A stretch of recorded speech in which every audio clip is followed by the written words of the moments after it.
how to scan and let AI handle your PDFs smarter in this video. So you can use your phone to scan any document, or for example, I scanned the page of the book and I upload it to PDFelement and it's right here.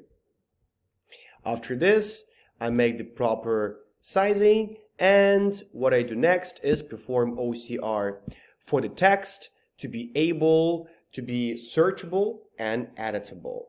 After it's done, I click open and my document is right here and I can do anything that I want. For example, edit some specific parts. What's next? I don't need to spend a lot of time. I can just chat with AI and, for example, get the summary of the text. So I don't need to spend a lot of time on this report. And my report is made precise, so I can just have a short description of what's important for me.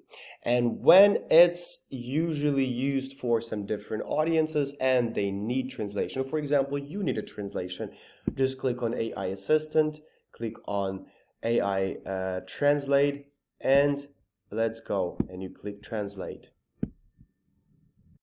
And that's the translated text, which is beautiful. That's how I deal with PDFs. PDFelement will help you to do the same. Check out the description box for the link to try it out right away. Thank you for watching. Take care.